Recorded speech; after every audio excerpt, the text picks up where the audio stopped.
Good morning. Welcome to the trailer park. I am Shanda Masta. Hopefully I'm live. Let me see if Oz managed to kick me off on the rock fin. If you could please. Thank you, thank you. Yep, there I am. Nice. Welcome, rock finners. Let me get everything tuned in. Boy, it has been a hell of a tech morning for me. Let me tell you. Oh my gosh. First of all, I wake up and, I was having slide deck problems last week and I thought it was my browser. I was having the worst time with Chrome last week. And then I got an extension, I think that Indy gave us, which is awesome. It's enhanced your YouTube. Like you can take clips out of YouTube. You can like boost the sound. I really found it handy. I really liked it, but it just made my slide deck just trip out. Last week I'd hit play on there and it just wouldn't work.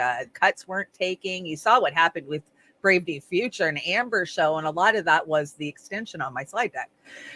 So I get up this morning at 5:30 and I see Oz is up already on the deck. Like, okay, that's a little odd. You should be in bed.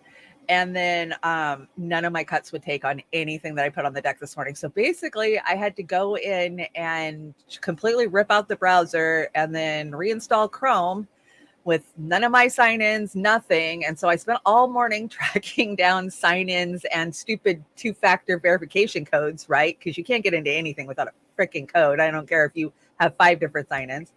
So I get all of that done. I build a show for us and my power goes out like at 10 o'clock this morning and it wipes out everything. Two of my monitors wouldn't even detect anymore. So I'm crawling around behind my system, unplugging, plugging stuff in.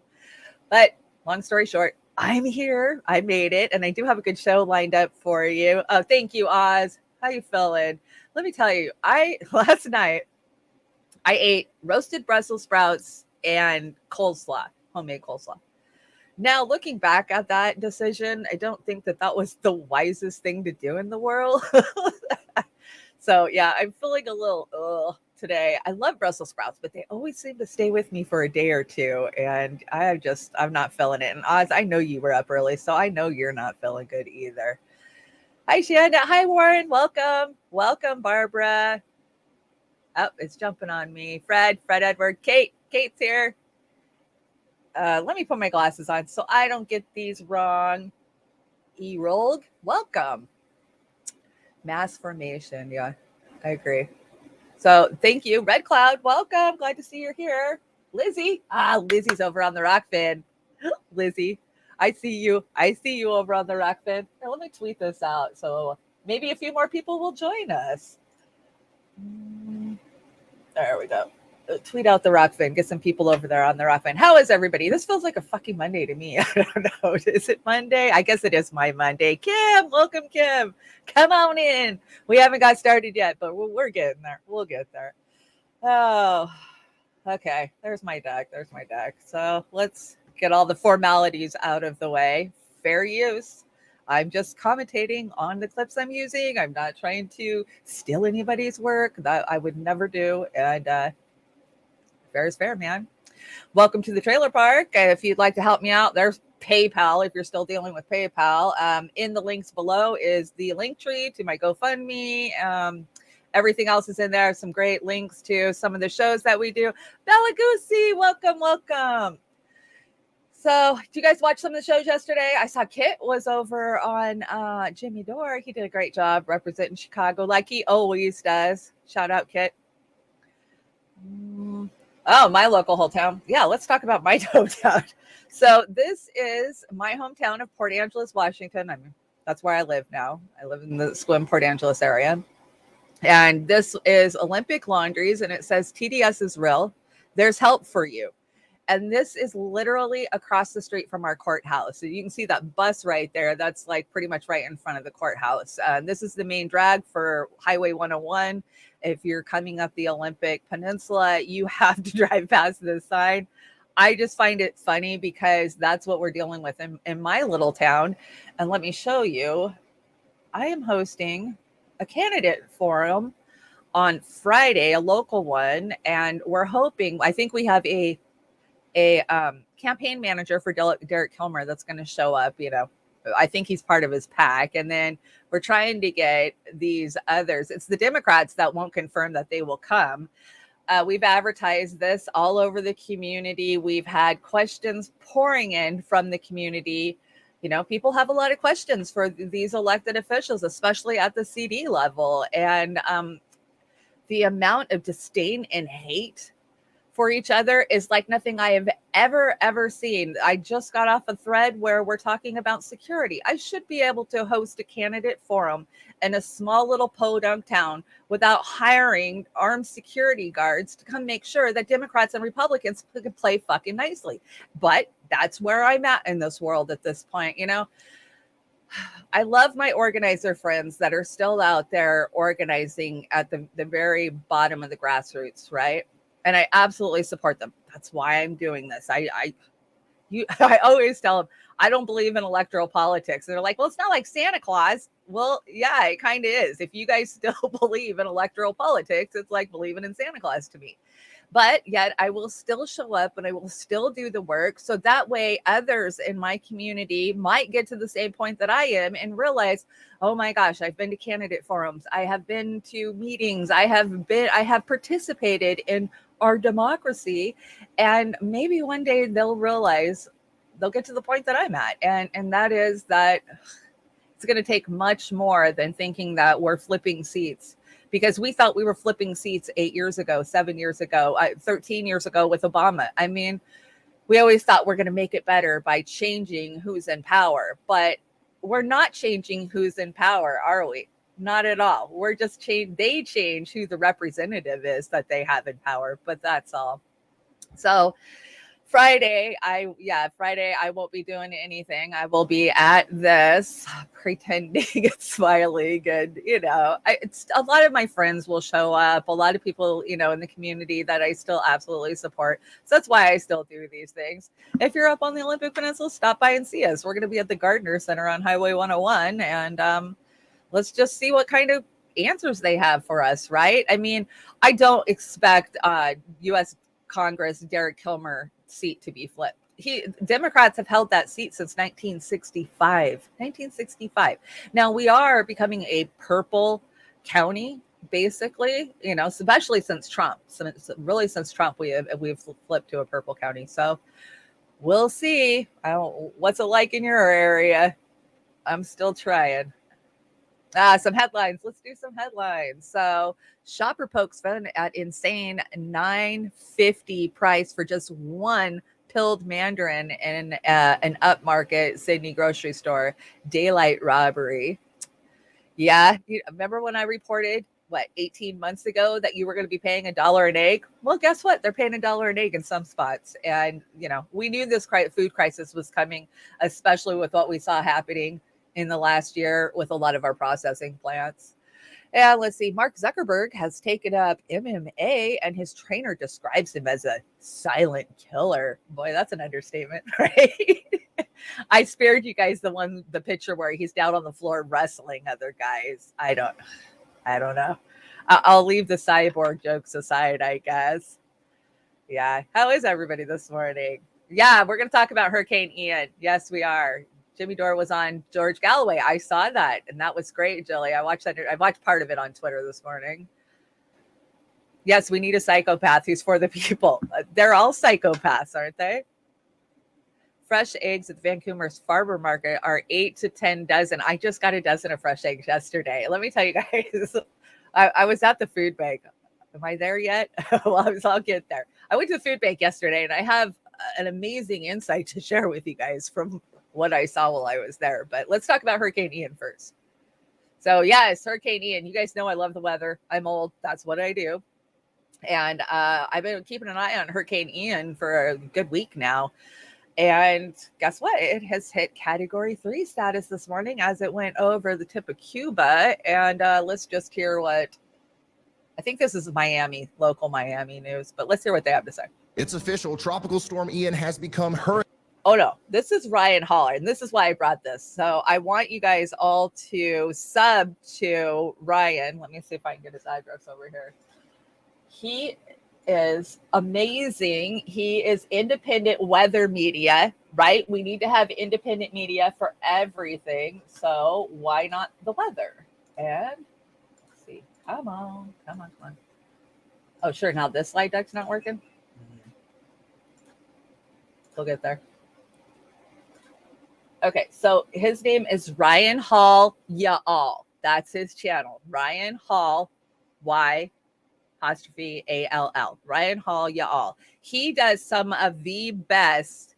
No way. Ryan Hall is Yona's neighbor. No way. That makes sense though. Yona, you know everybody. So yeah, Ryan, I love Ryan I've been watching Ryan for probably 2 years now, and he does the best work when it comes to the hurricanes in the south or just the weather overall, the whole country. He shows you what's possible, what's most likely possible. I mean, he just does an amazing job. So sorry to interrupt. Let's go. Hurricane Ian, with winds sustained around 75 miles per hour and gusts up to 90. And forecast models are still suggesting that this thing's going to go nuclear as it rapidly intensifies into quite possibly a Category 4 or 5 major hurricane. Word has gotten out about this rapid intensification, and the media is quite literally losing its mind. States of emergencies have already been issued, schools are discussing closures, and stores are selling out of water and other necessities. The hype is literally out of control. I'm going to try to look past the hype and deliver all the information that we have now in a way that should really help you understand exactly what's going on. In this video, I'm going to lay out the worst case scenario, the best case scenario, and the most likely scenario concerning Hurricane Ian. Afterwards, you should feel more prepared because you're going to know just about every possible outcome several days ahead of time. Okay, so Ryan Hall, y'all, definitely go follow him if you want, amazing updates on weather everywhere. He is definitely worth a follow. So I had to bring this tweet. Now, mind you, this tweet is from 2019, but it just goes to show. I highly doubt that she's changed her thinking on this. So here, I will read it to you. It says, I see people are rushing out to fill up their cars for this hurricane at the gas station. This wouldn't be an issue if they had electric cars. If the power is out for a week, how are they going to get gas? We need to start planning ahead and moving forward. Of course, this was AOC, and this was 2019, August 30th. And come on, we know she hasn't changed her thinking on this, but just a quick question. If the power's out for weeks and you can't get gas, how are you going to charge your car? Did anybody ask her that? Just a question. So the stupidity never ends. And just a reminder, these are the people that are representing us, right? Okay, so that was your weather. Oh, you know what? I forgot to go in and put those on Click Manual. Darn it. There's always something to catch me up, isn't there? So I don't want to be a millionaire. I just want to be rich enough to stare off into the distance while pumping gas, right? Instead of doing that.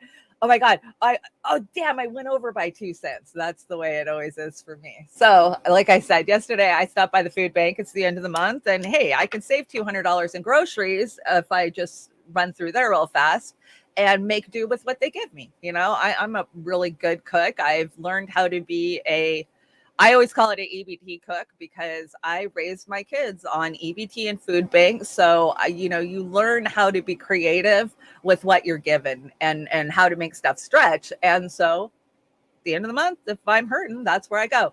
But let me tell you, obviously I ain't the only one hurting because there was 2 Audi A6s, a Lexus, and a freaking hybrid in front of me. I'm sitting there thinking, and I'm not trying to judge because I know, man, I ain't judging. I ain't judging by how nice your car is and the fact that you're at the food bank.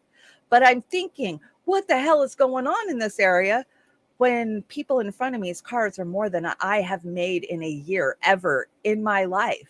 I think it's a true sign of what's going on. And yeah, some of them are probably there picking up for other people, but I can't say all of them would be, right?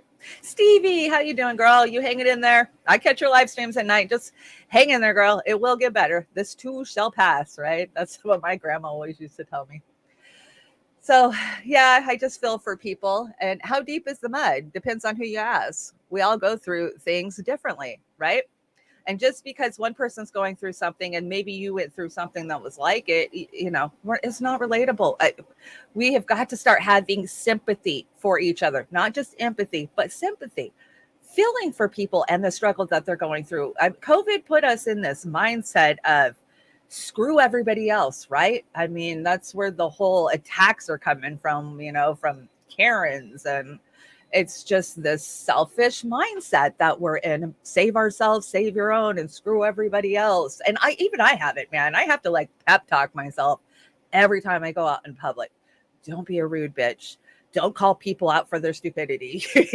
Just like I'm trying. I'm trying to be aware that they have implanted this divisiveness into all of us, especially when we're out in public, and to know that we are better than that. We are better people than that. And I mean, all we can do is try our best, right? That's all we can do. So, yeah, don't judge. I don't judge. Like being in the food bank, I don't judge anybody who's in there. I totally understand it. It is not a fucking easy thing, especially in these days and times, to swallow your pride, get in a food bank line, or go ask for help. But asking for help is the first step of moving out of the situation that you're in, right? So you never know. The food bank, there's always, like yesterday, they were passing out LIHEAP flyers. Well, I thought LIHEAP was pretty much cut under Trump and Obama, right? Obama started cutting it, and then Trump, I think, gutted it pretty good, along with Meals for Wheels. But these are the programs on the ground that are actually helping people. That's, I always talk about supporting the charities that are actually on the ground helping people. And sad to say, there isn't very many. The United Way, very little help have I seen from years of raising kids by myself from United Way. But Salvation Army, yes, Salvation Army has always, especially in my community, and I've lived in a couple of different states, they've always been there to help the mom with an eviction notice, or a mom with a shut off notice. And LIHEAP is a great way to get yourself through the winter. Find the LIHEAP program in your area. Ours is called Oli Cap, but I know their programs are different throughout the country. But every county is given money to help with power bills for those who are in need. So if you are on a fixed income, if you're on Social Security, if you're just receiving EBT but you're not working, you should qualify for some LIHEAP. Reach out, find where the LIHEAP is in your community, and get those appointments, because that could save you anywhere from a couple $100 to, I mean, when I was young, it would save me $800 in the wintertime. They give me $8 to $1,000 for my kids for power. Well, that would knock out 2 or 3 major winter power bills for me and help me limp through and survive until the summer when the rates would go down, right? So you got to do what you got to do. You got to juggle what you got to juggle to try to get through these times. And don't ever, don't let embarrassment, or for me, it's pride. you know, oh God, how embarrassing is it to be sitting in here with all of these welfare people? But I am those welfare people, and I have been my whole entire life. And I'm not ashamed, because I've raised very smart, strong, competent children that have amazing work ethics. They understand what they've got to do to survive in this world. And that was the most important thing for me, is being realistic about what survival is going to look like for my working class kids in the future. How's our chat doing? Oh, I see lots of LIHEAP is very helpful. Check your DHHR. Thank you. Yes. I just, I'm trying to remind people that there is programs out there that will help. And definitely not places like the Goodwill. I never give money to those type of charities ever. What do we got? Let's talk about the economy. So speaking of Hardlands Media and Kit, like, he was on Jimmy yesterday. He did an amazing job, great job. But I want to hear from Kit just a little bit. And this is like a 25-minute segment, and go watch it. I mean, Kit does a great job of calling it out for what it is.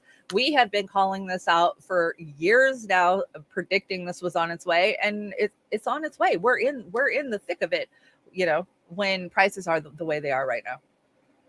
Like this, and I hate covering subjects like this, because throughout all of 2020, 2021, we've been saying that we've been long overdue for an economic collapse. Never forget that in 2008, the people responsible for that economic disaster, the banks, Wall Street executives, hedge fund managers, private equity firms, corporations, primarily the banks, though, and Wall Street, were allowed to get away with their crimes. And who had to pay for their mistakes? It was you, your friends, your family, your neighbors, your coworkers. Yep. And my fear is that now, with so many Americans, millions upon millions of Americans struggling with all forms of debt, not just student debt, medical debt, people losing their homes, people being evicted from their apartments, small businesses being shut down, we are due for something far more severe because the problem was never solved.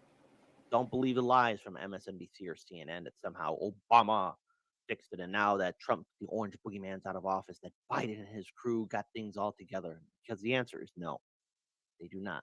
Now, what do I mean by this? I saw this video of, well, this little guy from Wall Street. I really can't argue with him too much because he seems scared. You could smell the fear. Do I smell fear? And the thing is, yes, you see these Wall Street executives, they have fear. They're afraid. So here we go. Introducing new Fed Chair Professor Siegel from Wharton. In case you missed it on Friday, this was epic. So I want to share it with all of you. Something is wrong. There's rot in the air. You know, you ever see those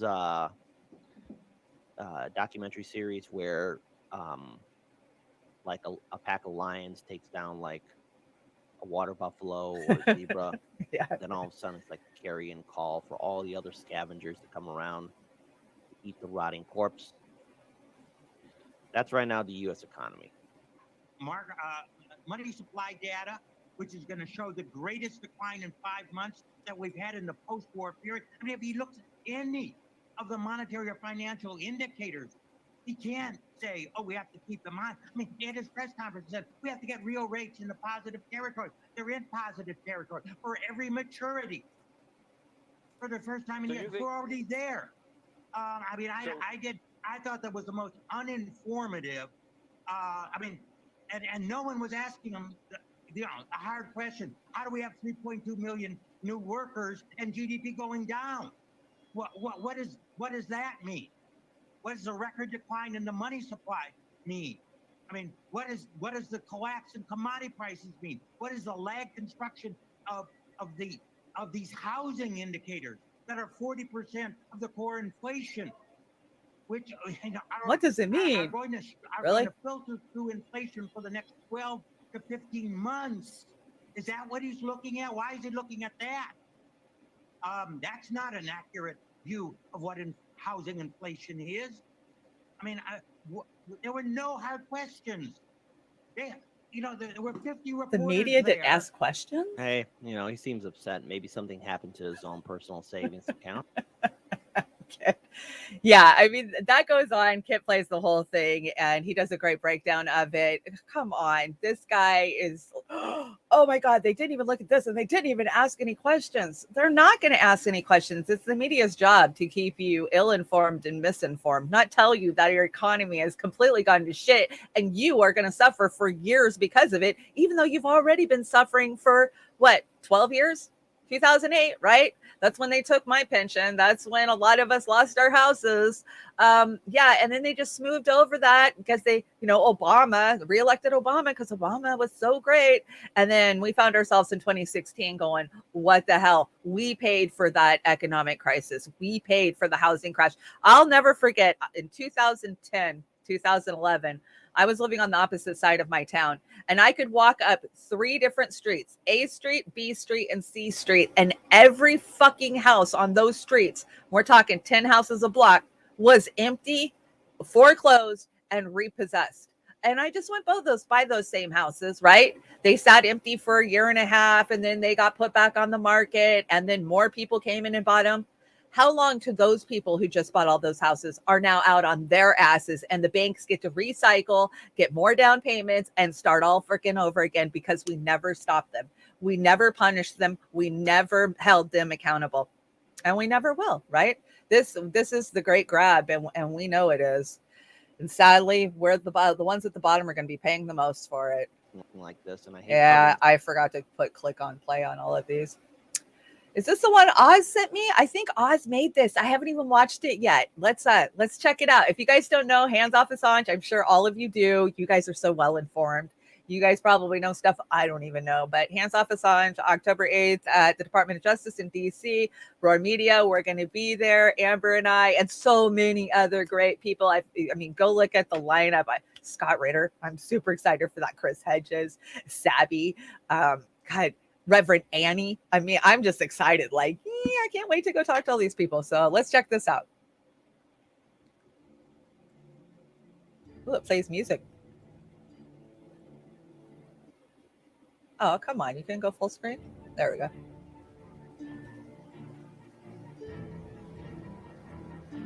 Ben Cohen. Nice. John Kiriakou.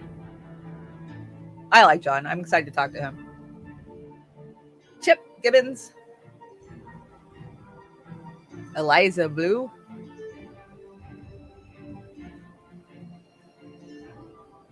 David DeCamp. Dan Cohen.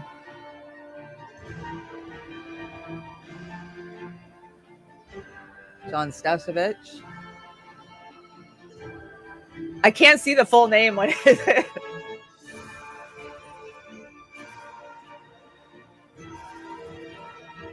Scott.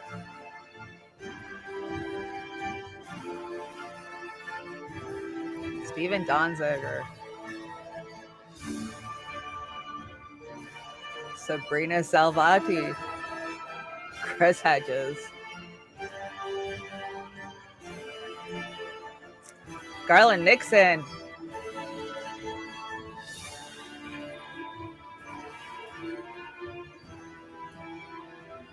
Oh, because Northam News. Cool.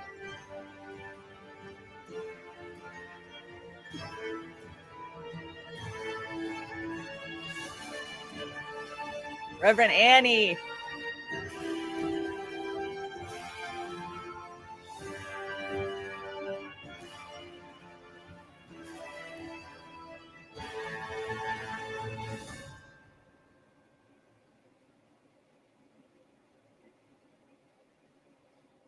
So this is going to be a global. Got to click on manual. This is going to be a global movement, rally, protest. There's going to be human chains. So I've had people ask what's going on in the Seattle area. There is a protest in the Seattle area, or I think they're going to do a human chain. It starts at Pike Place Market at 11:30 a.m. I'm sorry, 11:30 a.m. at the Pike Place Market. I'm sure you'll just see people out there when you head towards into the, the main market area. And yeah, wow, what a lineup, Iona. I'm so excited that I'm going to be on the ground for that. I got my new little camera and I am just going to be getting interviews, man. I got questions. I lay in bed thinking of questions that I can ask these guys when I see them. So yeah, I'm super excited. I got my press pass and you guys have really helped out. God, this trip has been double the cost of when we went 2 years ago. And it's just the shine of the times, right? I mean, airfare is insane right now. Hotel cost, and then it's to throw the Women's March on top of it, even though the Women's March ain't what it used to be, right? We're not talking about the 2017 type of Women's March. I highly doubt there's going to be that many pink pussy hats in the street. But it did make it a little bit more difficult to plan this trip. So if you can help out, please do. Like I said, in the description below is the GoFundMe, my PayPal. Thank you to everybody who's helped so far.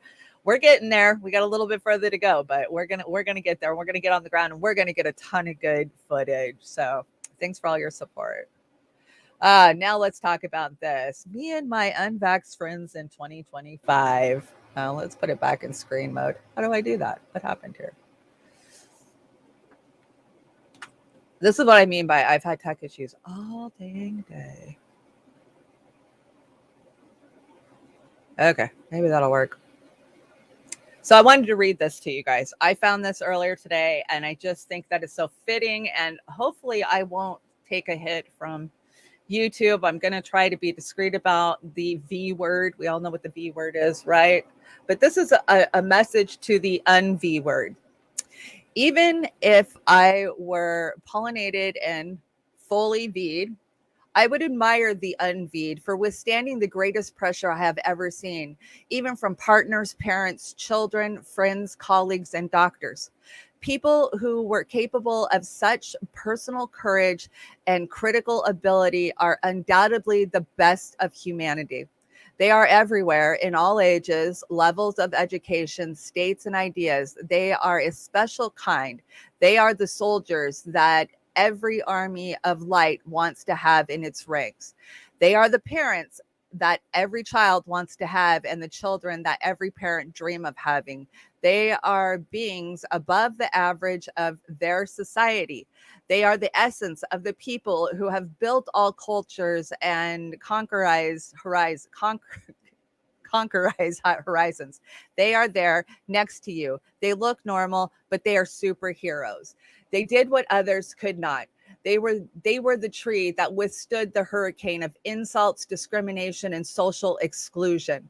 And they did it because they thought they were alone or believed that they were the only ones. Banned from their families' tables at Christmas, they never saw anything so cruel. They lost their jobs, let their careers sink, had no more money. They didn't care. They suffered immeasurable discrimination, denunciation, betrayal, and humiliation, but they kept going. Never before in humanity has there been such a casting. Now we know who are the best on planet Earth: women, men, old, young, rich, poor, of all races or religions.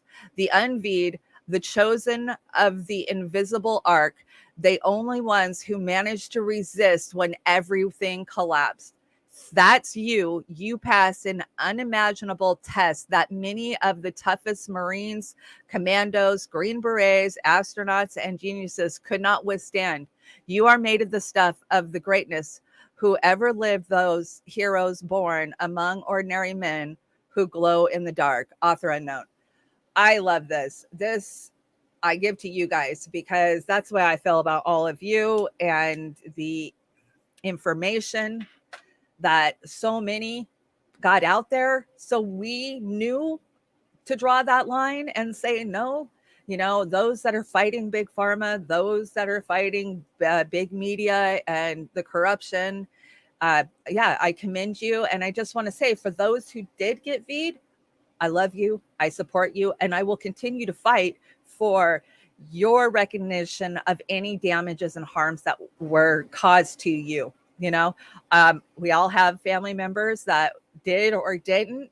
You know, we have to stop letting this be divisive. I mean, the facts are out there. We know what the facts are. We knew what the facts were when we drew the line. And hopefully so many more will now wake up to the reality of what really happened during the pandemic, right? I think in the next couple of years, so many more that did get V'd are going to realize just what the pressure that they did succumb to, and you know what the ramifications are going to be of that in the future, right? I am so scared for my friends and family that have. I'm more scared for you than I've ever been for any of the Unvied, right? I just thought this was a very pertinent message, and I just want to remind everybody who withstood that storm, amen. You know, you did it, and keep doing it. It's us. It's those that question everything that'll keep them from taking over completely. And Whitney Webb, I love this. Whitney says, trace amount, or no, this JAMA Pediatrics says, trace amounts of hashtag COVID-19 V mRNA were detected in the breast milk of some lactating women. Caution is warranted regarding hashtag breastfeed infants younger than 6 months in the first 2 days after maternal V, right? And Whitney says, I was pregnant and gave birth while the vaccine was rollout was happening. And at every stage, including when my son was 2 months old, I was bullied and threatened by doctors in both the UK, and Chile to take it. And at one point, I had to lie to avoid a medical kidnapping of my child. And now this is what happened to one of my family members. She was told that she couldn't see her own children unless she was vaccinated. So she did what she had to do to see her kids, right? It's a sacrifice that some had to make. And kudos for Whitney calling this shit out. And it's just, it's gut wrenching to know what's happening, right? Yeah, new injury effects are coming out every day. Every day we're finding out new things. And I have, Jilly, I do have that video about the RT receptor. I was going to bring it tonight, but I'll hold on to it because I definitely think we need to talk about that. That's some Resident Evil shit there that scares the crap out of me. And, you know, Russia's been using it. I don't know. We need to dive deep into that story. So I just want to commend everybody who's pushed back on this. I mean, all of our brothers and sisters in independent media for the last 2 years that towed the line and said, no, this is wrong. And all of you in the chat who just kept showing up and supporting us. And, you know, you guys really make independent media work. I can sit here and do anything I want, but unless you guys are showing up and you guys are sharing and you guys are, you know, saying, hey, watch this person, independent media doesn't move. So kudos to you guys. Hey, Dingo. Dingo has arrived. Yes, Dingo. Dingo ate me, baby. What do we got here? So card decline. Please delete all the tweets that violated your bank's hate speech policies to process payment. Now, we all know that shit's coming, right? Well, I mean, we already know it's happening in a lot of spaces, but as far as your bank, yeah, we know that's coming. Pfizer, let's see. India authorized or authorities to Pfizer. So India says to Pfizer, you can lose 1.38 billion customers or allow an independent investigation to determine whether your product is safe and provides immunity. And Pfizer says, oh, we'd rather give up 1.3 billion customers. So yeah, we know this. Pfizer we're never going to get answers from these guys. It's going to take independent studies and labs looking at this shit and doctors like, you know, the ones that we've been supporting. You know, I saw Dr. Malone was over on, wait for it, Dr. Drew's show the other day. And I can't help but troll him every time I see him telling truth because he kind of did this thing where he walked the line, right? He had one foot in both sides, and now he's all like, "Oh yeah, I was calling that out," and he's been bringing on like Dr. Malone, and he's telling some truths. And I just go in there and go, "Yeah, well, where the hell was Dr. Malone on your show 2 fucking years ago? You know, why weren't you supporting these guys? You know, in the very beginning? I'm glad you are now, Dr. Drew." But where were you? So yeah, Dr. Drew thinks he's all young and hip and he's trying to hang out in the indie media space. But hey, as long as he's reaching some of those people that have been captured by corporate media, I guess it's a good thing, right? I mean, we might get a few pilled over to our side. Snowden. Let's talk about Snowden, guys. How amazing was that? I woke up yesterday morning and I somebody tweeted it out to me and I was like, what? No way. And I didn't want to put it out till I'd confirmed it. So I'm like, is this true? Did this really happen? And then within 20 minutes, man, just boom, boom, boom, boom. Everybody was confirming it, right? But I love the shills that are like, oh, this was Snowden's plan all along. That's why he went to Russia. Any idiot that fucking says that to me, I just laugh them out of the room. Obviously, you don't know what the hell you're talking about because it was never Snowden's intention to get trapped in Russia. That was our damn State Department that did that shit. But Salty Cracker, he's got some points here. And listen to what Salty says. He used to be a libturd too. So, hey, Crone, welcome. Come on in. We're just shooting this shit today. Because while Donald Trump's position on a lot of issues is unclear, he has a firm position on Putin, and I'm going to guess it's missionary. Oh, you savages over here at Patriots.when you always find in the spiciest of meatballs. You've got Tristan, everybody. Holy shit, do not name your kid Tristan. Do you want your kid beat up at school? If you want your kid beat up at school, name him Tristan. Holy balls. Whatever happened to the name like Christian? Let's go with that. No? Is it Tristan? Tristan? You have a play date with Topher and Bethany? Yeah. Here you go. Here's some more of this blue anon. Edward Snowden was just conferred Russian citizenship. And so all of Twitter right now is flipping out. And again, it's fascinating. When I was a leftard, one of the reasons why I was a flaming leftard was because George Bush and Dick Cheney were spying on my balls, right? Everybody knew that the government was spying on everybody extrajudiciously, right? Through violating the Fourth Amendment, using Halliburton and cell phones and WorldCom and the NSA and bullshit FISA judges, and they were spying like, oh man, look at this surveillance state that we're living in. Look at this ridiculous surveillance state. These Republicans are spying on us and violating all of our civil rights. This is why everybody was on board with Edward Snowden. They were fine. They were like, oh, these Republicans. The same thing with Bradley Manning, whatever the fuck the dude who's a chick now, his name is. All of these people who were leaking out what the Republicans were doing got a whole bunch of young people to go into the left wing side because Obama was, again, stupid fucking leftards. we all bought that Obama was going to fix it. No, idiots. Made it way worse. Because, of course, he's a lizard person. They're all working for the same side. All right. But anyway, Edward Snowden was a icon of the left-hand side when Bush was in office, right? So now all of a sudden, all these same goofballs hate Edward Snowden. Really? Fuck him. He's a Russian spy. I hate Russians now so much.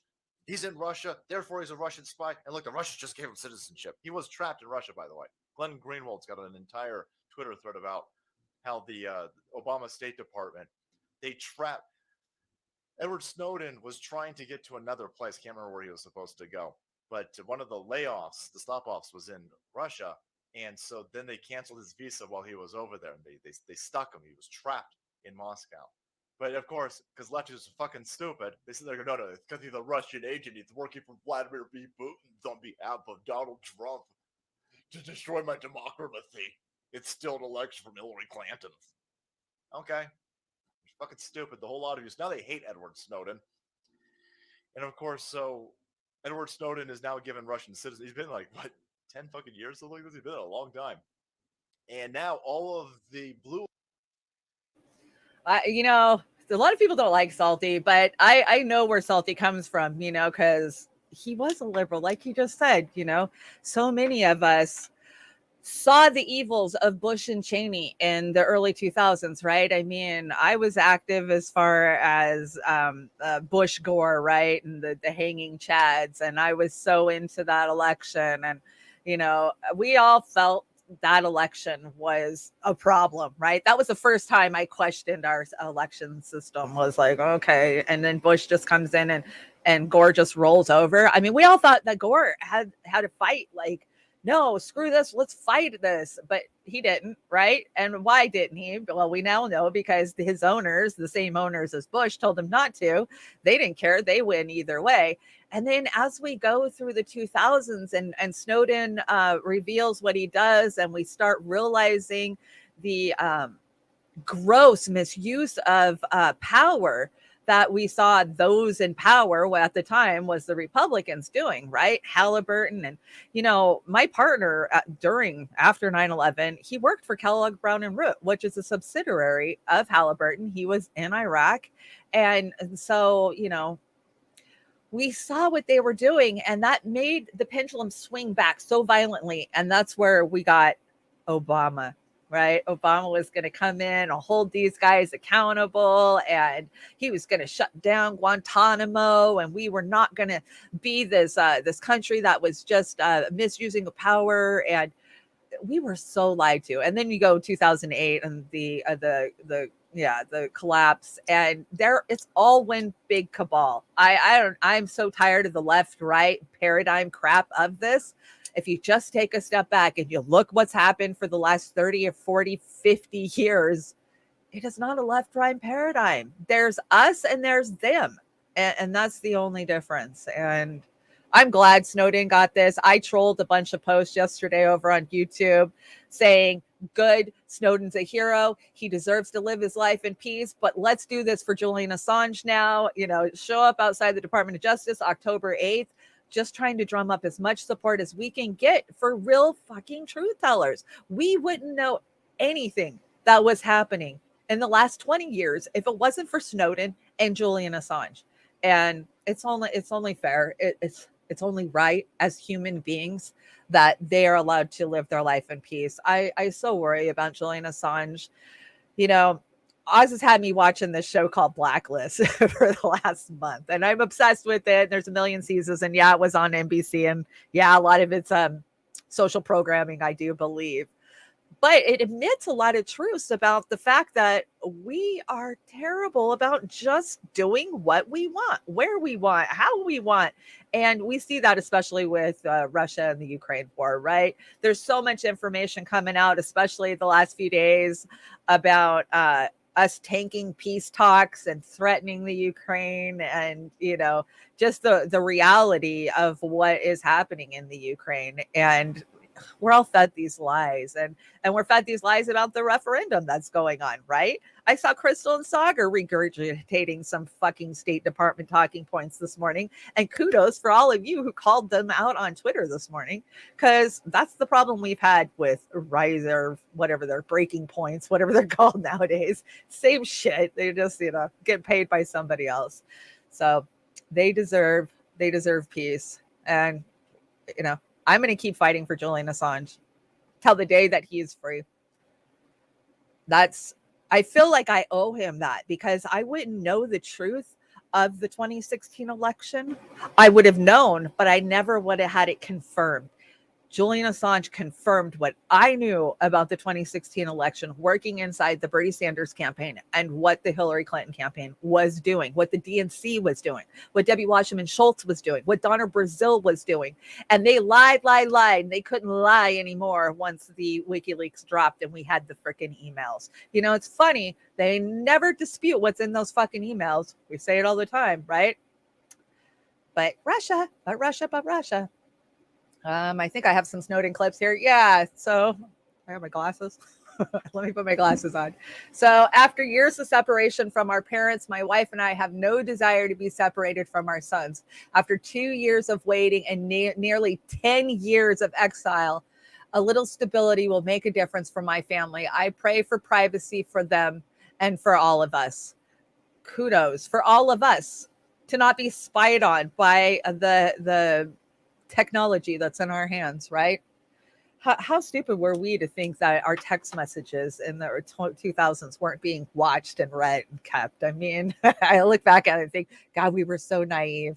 And then I like this one, Snowden. For what reason do we aspire to maintain or achieve a nation of laws if not to establish justice? And that was a great little link to his Substack. It's called America's Open Wounds. Definitely be following him on Substack. There's so many great people to follow on Substack, right? So congratulations to Edward Snowden. As far as Bradley Manning goes, or Chelsea Manning, I'm sorry, it slipped my mind for a second. I was very, very supportive of Manning from day one, and I still support what she did. But where she's at right now politically, I cannot support that. I can't pretend like I agree with it. I absolutely do not. I mean, some of these people who call themselves so progressive, regurgitating State Department talking points, White House talking points. It's like, where are your critical thinking skills? Why all of a sudden is it now not propaganda, but it was 2 years ago? I don't understand where some of these people fall. So many people that we've worked with and been around over the last couple of years are falling on that line, right? And a lot of it has to do with TDS. TDS can be cured, guys. It can be cured. Get help, please. Oh, did you guys see this? Now, this is long. This is over 5 minutes, but it's so fucking worth it. Ron Paul, and I'm not a big Rand Paul fan. I'm really not. I disagree with him on so many things. But this libertarian view he has of spending in our government, I absolutely agree with. Yeah, Aspen Fallen says Chelsea Manning is an odd duck, incredibly endurant, yet all shit-lib talking points now. What the fuck? That's my point.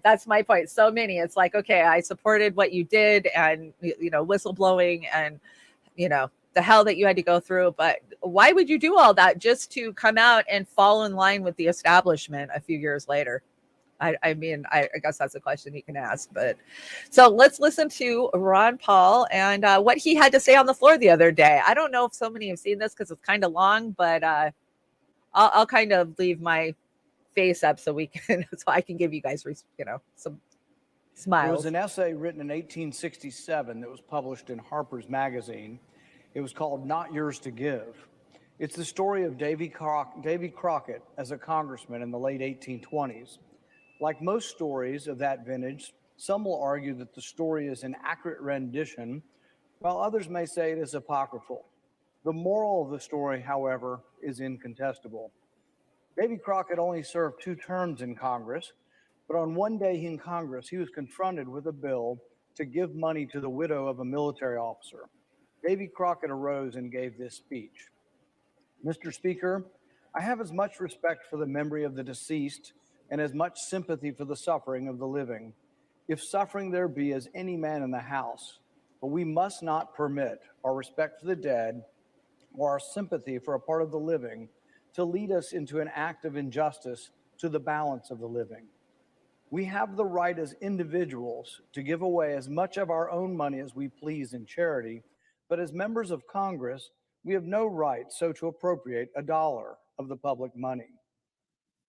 Davy Crockett continued, I'm the poorest man on this floor. I cannot vote for this bill, but I will give a 1 week's pay. I will give my check for 1 week. And if every member of Congress were to do this, it will amount to more than this bill asked for. When Crockett finished, there was silence, and remarkably, the bill failed. When later asked for an explanation, Davy Crockett explained.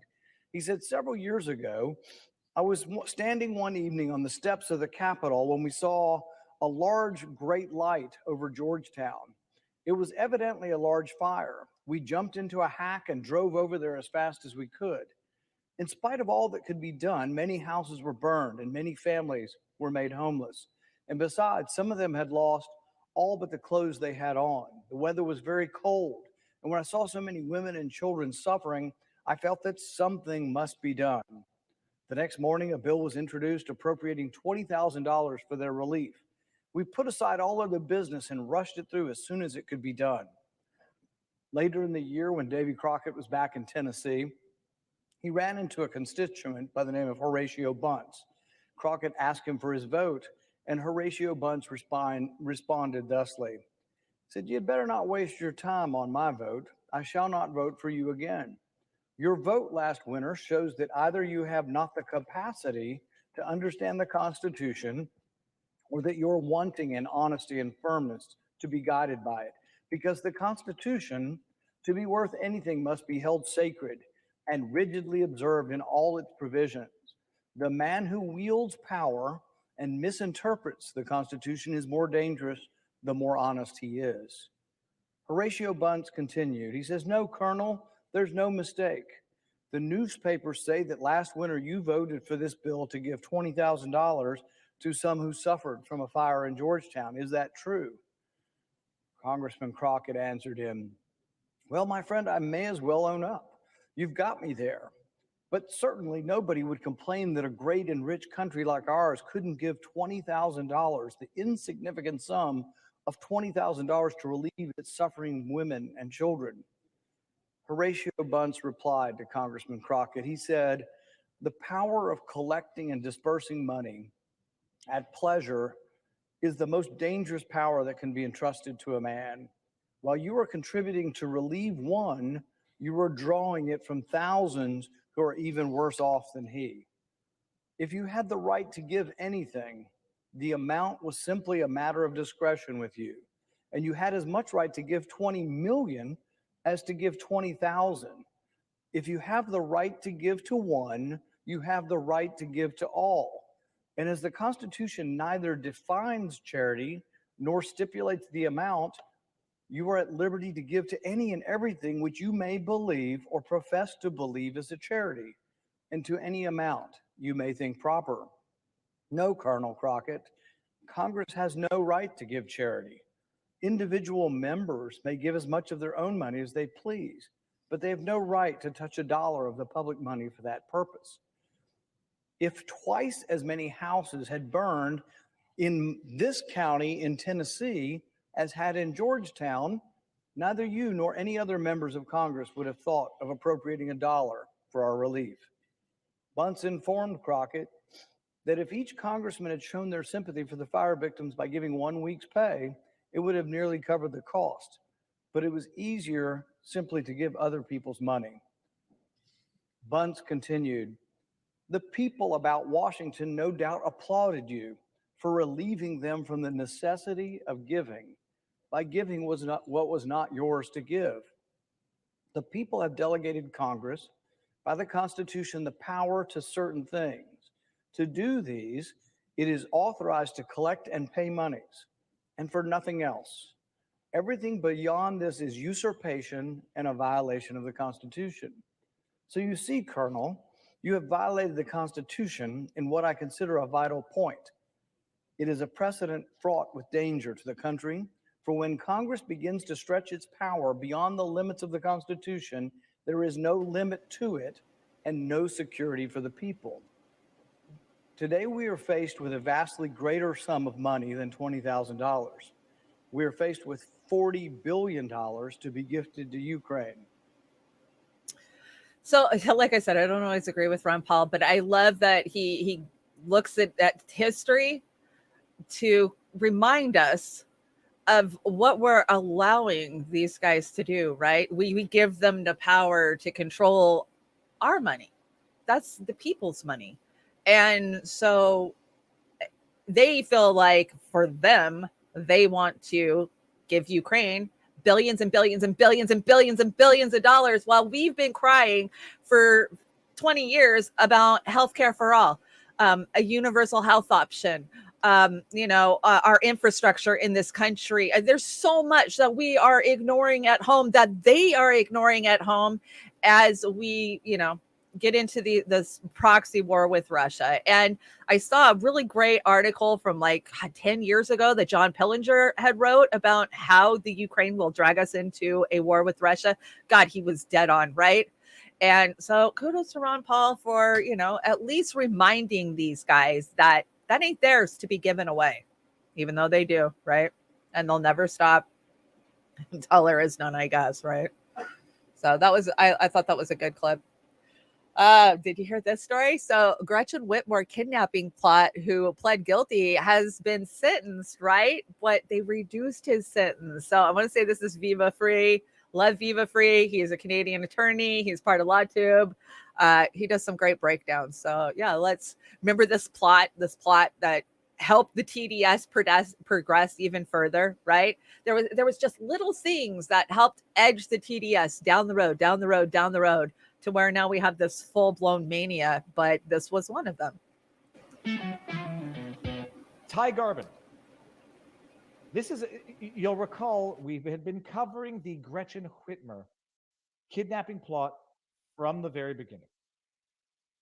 And, from the beginning, some of us thought, after the facts started coming out, that this could have looked potentially like a little bit maybe of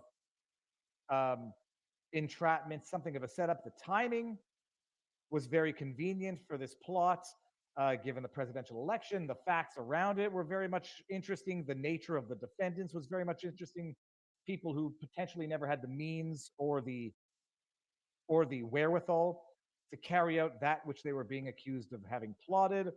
Then it became known throughout the course of the prosecution, throughout the course of the trial, that there were more informants and FBI agents involved in foiling this plot than actual defendants to the plot, which led some people to question whether or not these victims were plotting the plot or whether or not it was the FBI and the informants that were actually plotting the plot to foil the plot. Then during trial, it came out that some of these informants, there were almost more informants and agents than defendants. Some of them were getting paid, and handsomely, like $60,000 a year, making more from being informants than from their their normal job. Then it became known that some of the informants were giving gift cards to some of the defendants so they could get the weapons that they apparently never had the means to get in the first place. Then it became known that some of the FBI agents were getting arrested for their own legal troubles. Some of the informants were getting indicted for unlawful gun possession charges. Then it became known that some of the FBI agents were texting their informants to delete some of the messages between the two of them. Then it turned out that 2 of the 4 defendants in the first trial were acquitted after having successfully raised the defense of entrapment. The other 2 defendants there was a hung trial. And there was a, why can't I get my, there was a retrial for the 2 defendants that were not convicted. And after some important jury selection, the 2 defendants were convicted after their retrial, in which 2 out of 4 evidence was adduced above and beyond everything else that we just talked about, which was known publicly but not necessarily to the same jury. In the retrial, it became known that some of the FBI informants were women who were sharing hotel rooms with some of the defendants, smoking weed with them, recording them at all times, recording their delusional fantasies while under the influence of drugs that were provided to them by the FBI. Convicted. Okay.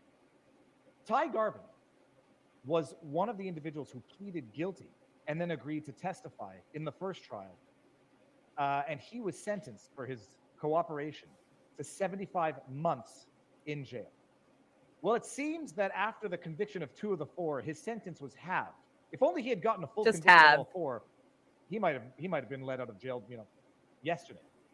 Well, let's check this out. Man in plot to kidnap Michigan governor has sentence reduced. Ty Garvin.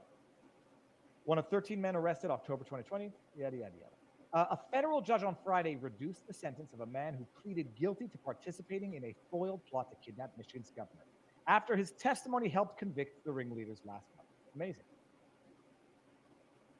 It's stunning. It almost might confirm some theories that people had where I think Viva's right that it confirms a lot of what we knew about that case, right? We were calling that out from day one. You can go back. The receipts are on our Rockfin. And yeah, this was entrapment, plain and simple. I mean, what is up with the FBI thinking that they can just get people? Can you make it bigger? Oh, I could. I'm sorry, Julie. What is up with the FBI thinking they don't have to play by the rules anymore? I mean, there is no standard of law anymore. And I brought this segment because I want to talk about the next 2. And I want to talk about cash bond and these purge bills that we're seeing around the country, right? I've kind of reported on them, but I haven't really done a deep my impression of what the hell is going on. So I want to give you that today.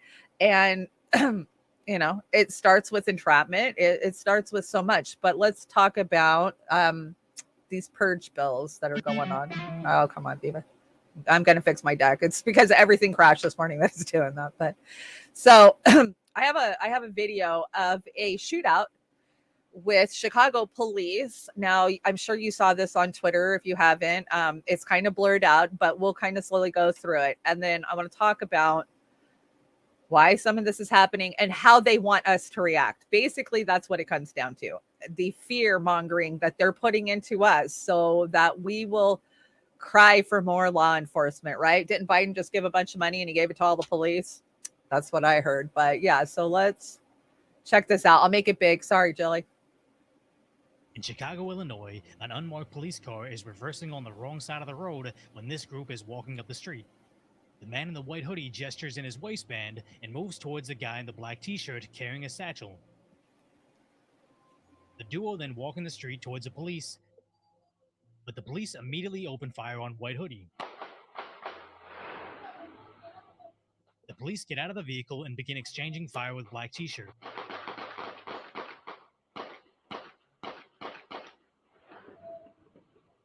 Then additional officers and fire later arrive, and white hoodie is expected to survive.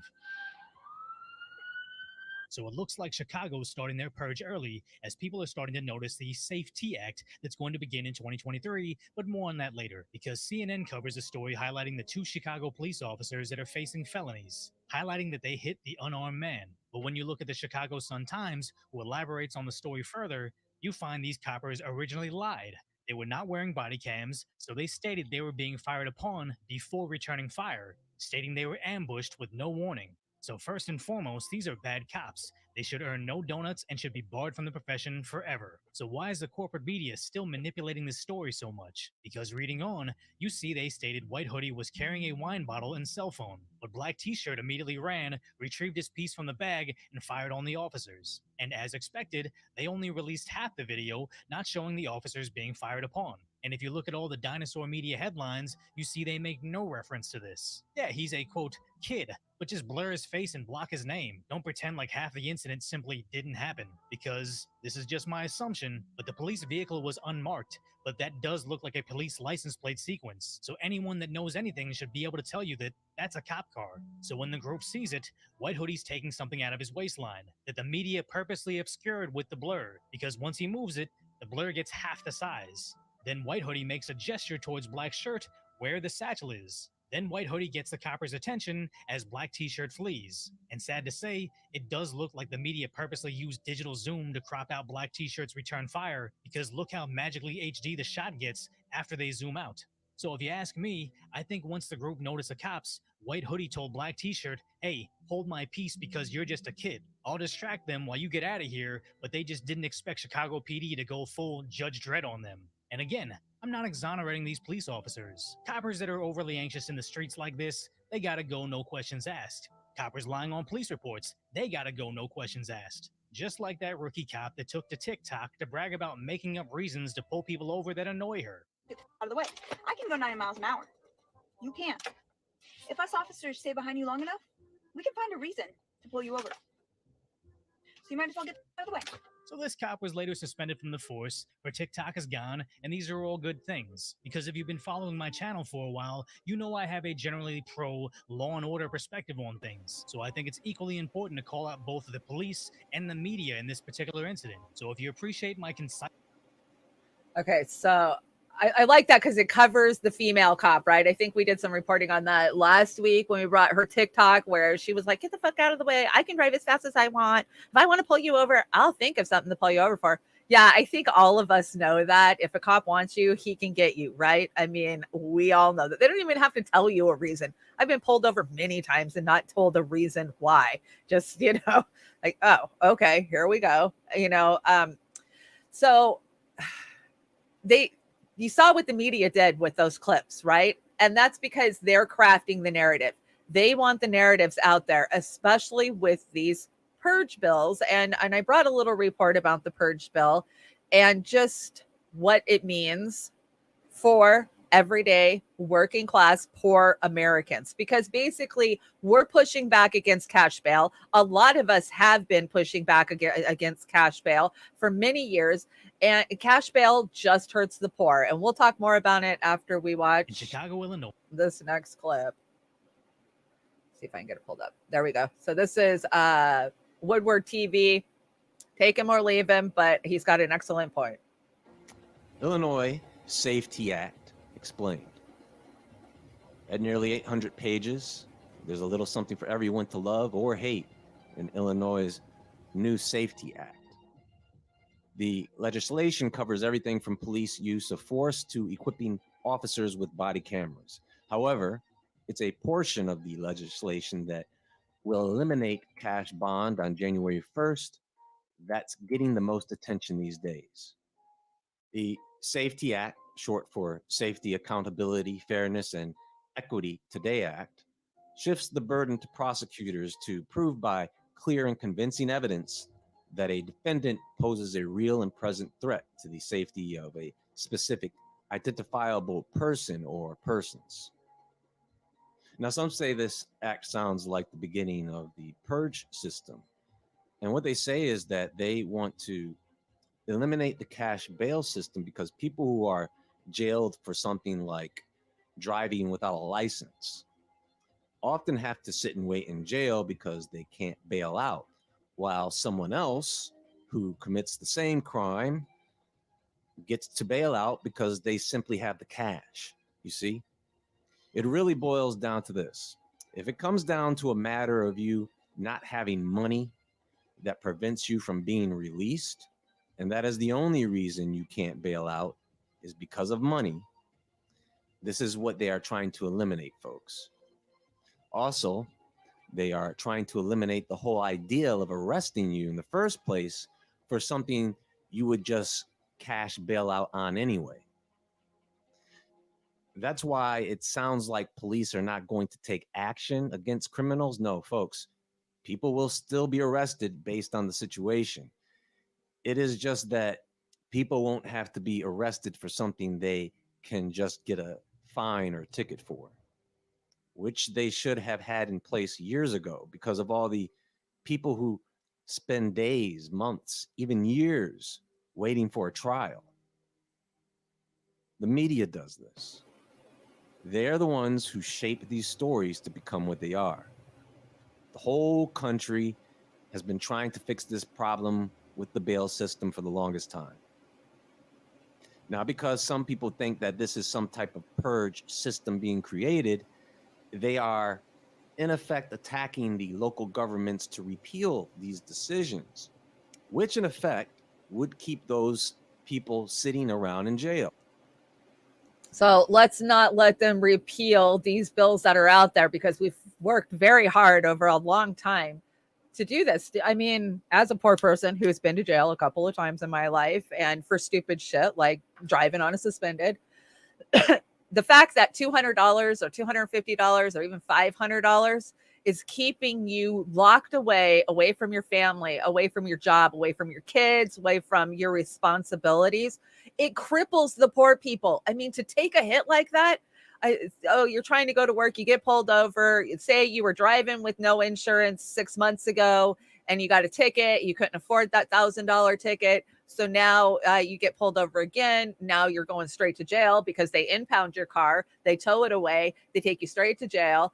And now you're sitting in jail. You're sitting in jail because you're fucking poor. You're sitting in jail because you couldn't afford the insurance that they require. You're sitting in jail because you couldn't afford the cash bond. And, you know, I've seen, especially with local judges, where somebody is not a flight risk. You know, they're going to come back for their court date, but just so that way they can keep revenue coming into the jail, they'll put a $250 bond on you just to make sure that you come back. You know, it's things like this that knock the poor people down and then shove them in the mud all the way. And so, you know, we're going to see on media a lot of these bills. I've already seen it. I brought clips for you guys to see about how they are fear mongering these bills, especially the one in Illinois. Like, oh my God, can you imagine what's going to happen to our community? Everybody's going to be kicked out on bond. No, you know, the way that these are structured, it's always offenses. I mean, yeah, we see some people fall through the loopholes and get out that should not be out, right? And the media sure plays that up when they do. But I have seen so many of my friends and family members and people in my community suffer because of something as stupid as a fine that snowballed on them, that keeps snowballing on them, that keeps snowballing on them. And next thing you know, they're sitting in jail for a year because they couldn't pull $2,000, $5,000 out of their ass to make the court go away. And so this is our justice system. We have two justice systems in this country. We have one for the rich and we have one for the poor. And all this is going to do is mean that mass amounts of poor people are not going to be locked up on stupid shit. You know, that's what it comes down to. People that are already beat down because they're in the system.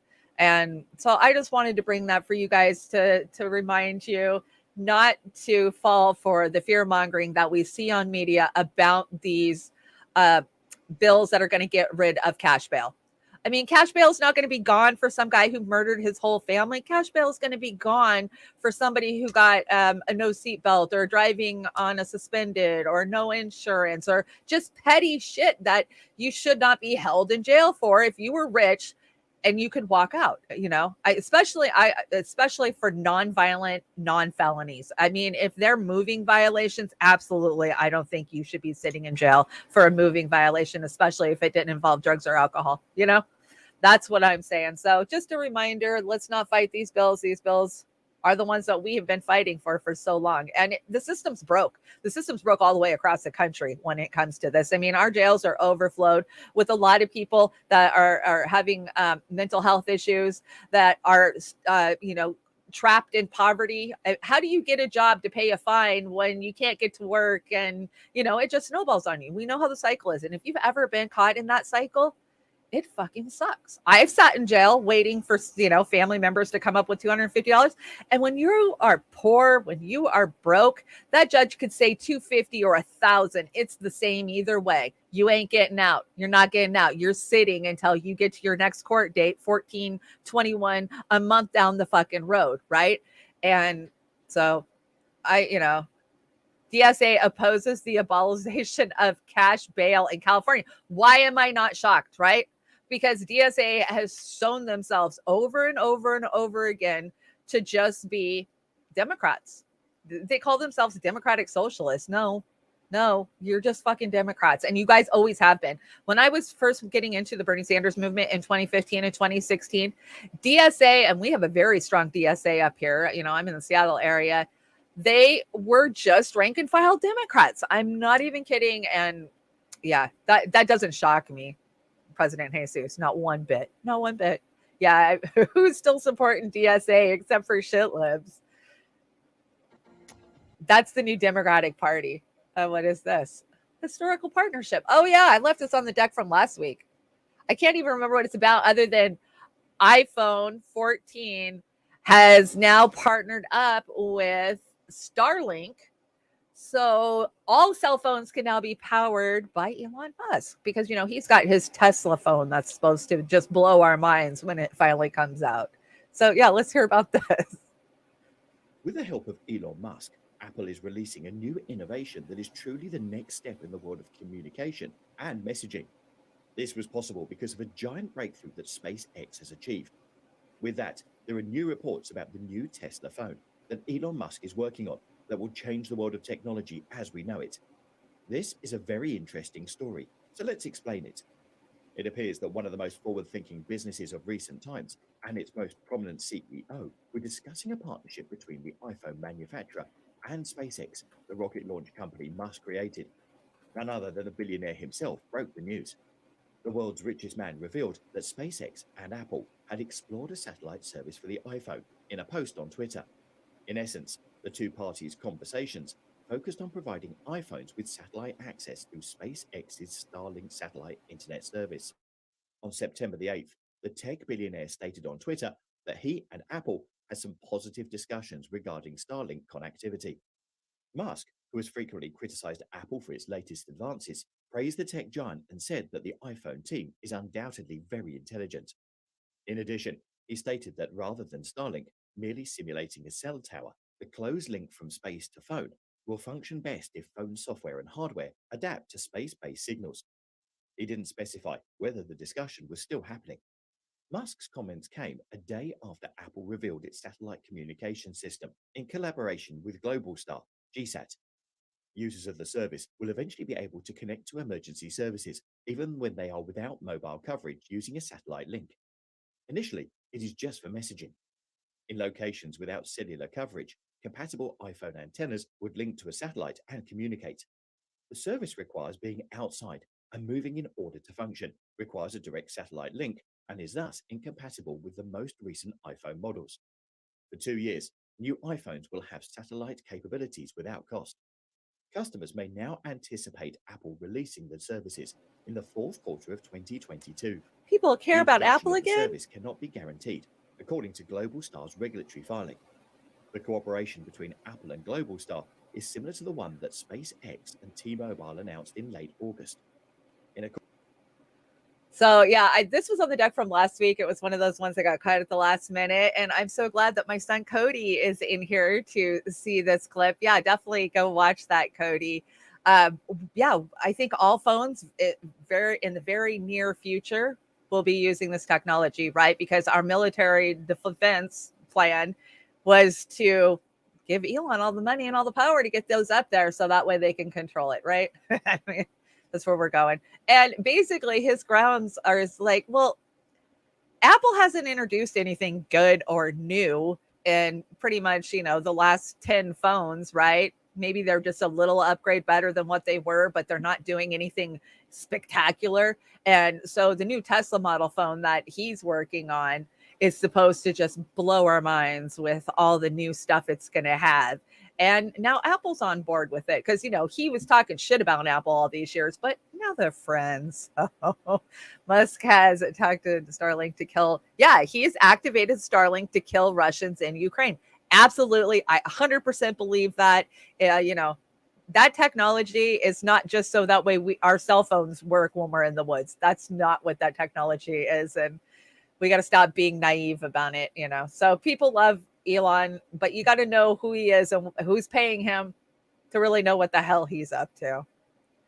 And do we want to keep going along with these phones? You know, I hate it because I need a phone for what I do, but I try to limp along just with the minimum. I try not to give them any information.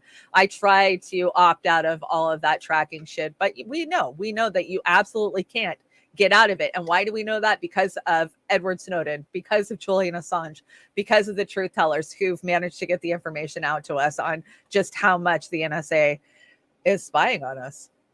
So I don't remember where I got that one. With the help. Oh, I want to ask you guys, have you watched the new Netflix Dahmer? Have you guys watched it? You guys know I love the whole serial killer genre. I've been reading true life crime my whole entire adult, life. I love Ryan Murphy and American Horror Story. I thought he did a really good job with a lot of that, even though they're Hollyweird, right? But I can't bring myself to watch this. I keep seeing everybody just ravely reviewing about it. I already know about Dahmer. I've read the books. I've seen the other documentaries. I don't know if I want to see Evan Peters being Dahmer. Every time I log into Netflix, I'm just like, I don't know. So Evan Peters out here collecting serial killer roles like they're Infinity Stones. Nobody does it better. I got to tell you, that guy, he's amazing at playing a good psycho. This was quite possibly the most frightening and disturbing show I've ever watched. Evan Peters better receive an Emmy for his performance as Dahmer. The acting, cinematography, soundtrack made the show extremely intense but incredible. Watch it if you enjoy true crime. I don't know if I can. Yeah, I don't know if I can. I don't have a hard time with horror, but something with the cannibalism, especially with the narratives that we've seen in the media over the last couple of years about cannibalism. I just feel like it's a softening up of the world on this issue, right? It's always, what do they say? They call it a soft disclosure. Is that what it is? But so let me know if you've watched it, what you think. Is it Evan who? Yeah. Is it even worth watching? I don't know. If anybody's out there has watched it, let me know. Let me know. And what do we got left? Imagine, if you will, a world where 6 corporations are the only authority distributed of information, or anything else is labeled Russian propaganda and fake news and gets censored or outright banned, right? We live in this world. We do live in this world. We get outright censored, outright banned. And I just thank you guys for being here and knowing the truth and spreading the truth. And it's all up to you guys, right? It's up to us to get the truth out there. And so many of you are killing it doing it. I expect Ryan Murphy to deliver too, President Jesus. He's an amazing writer. I've heard some rumblings and the whole Hollyweird shit about him, but I don't think you get to play in Hollywood unless they got some kind of leverage on you. I mean, we've proven that over and over. So I guess that's my show for today. I don't think that there's going to be a B&B Shorts tonight. Like I said, I saw Oz was up really early. I have a feeling he's not faring too well today. He's a little under the weather. And honestly, I don't feel that great either. Man, I have these 2 cat detectives, like cats that like are spider detectives. So if there's a spider anywhere in my house, my cats will freak out. I mean, meow, meow, meow. So last night I went to bed late. I'm starting to doze off and one of my cats is just screaming. So I get up, turn the light on, and there's a huge, massive spider right by my bed, like right where I'm sleeping. So I think maybe it killed it. It was one of those, it dropped and I don't know if it got away type of things. So then I get back in bed and the spider was just, I can't do spiders. I have arachnophobia really bad. And so I'm trying to go to sleep and I just keep seeing spiders running through my mind. And then I can't help but think, is that thing crawling up on my pillow? Because I didn't kill it if I did kill it. And then smoke more weed. You're right. I just need to smoke more weed. And then my other cat starts screaming that there's a spider on the other side. Well, I have the AC unit in the bedroom with the window cracked a little bit. So I think now it's getting colder out, the spiders are coming in. So yeah, I just had a rough night too. So sorry guys, no B&B Shorts tonight. We just need a day off, but I'll be back on Thursday with another To Hell and Back, where I just talk about addiction and big pharma and drugs. on Thursday. I'm hoping Pasta will be joining me next week. I don't think he'll be back. If you guys aren't covering or catching that coverage from Pasta and Fee in Brazil, the election, oh my gosh, please be looking out for lives from the combo couch, because hey, they're back together on the couch, and that's exciting this week. And I'm trying to think of who else is out there getting stuff done this week. You guys know better than I do. So Andy, you rock it. Andy, I can't thank you enough. I swear I see a post go up 10 seconds after I post my stuff, and that's amazing. And all of you who share my content, who get it out there, Fred Edwards, Jilly, Aspen Falling, Yona, who else is in the chat? Red Cloud, President Jesus, Kate, Stevie with Redneck Economics, Bella Goosey. I know there's so many of you that stopped by today. Thank you so much. Gamer. Hi, Gamer. I didn't get a chance to say hi to you yet. Gamer. And of course, Cody, my son. Thank you for stopping by, Cody. It's kind of nice to have a family member supporting me. Hey, Chris Foster. Chris is in the UK. Make sure I don't miss anybody over here. And I know the Rockfins. Carrie Eaton, welcome. I know the Rockfins got a bunch of people hanging out today. Today was a good day. Shh, don't give them anything to put in room 101. Yes, Chris, I won't.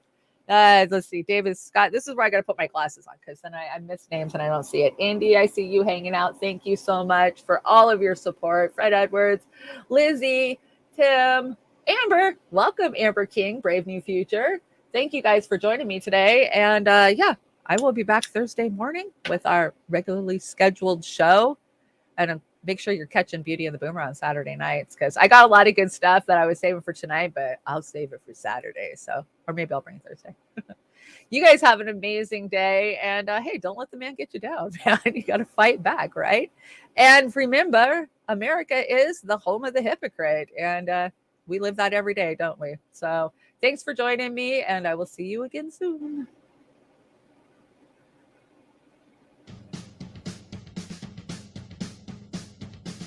America is, America is, America is, America is, America is the home of the hypocrite. America is the home of the hypocrite. America is the home of the hypocrite. American dreams full of it.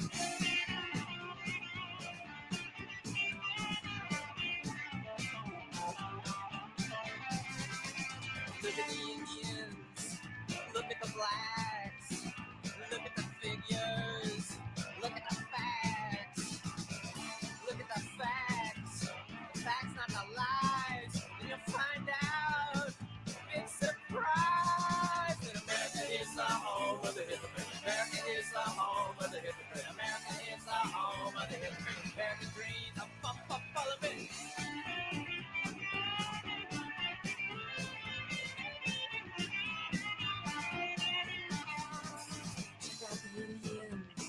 Check out the blacks, and you check out the figures, and you check out the facts.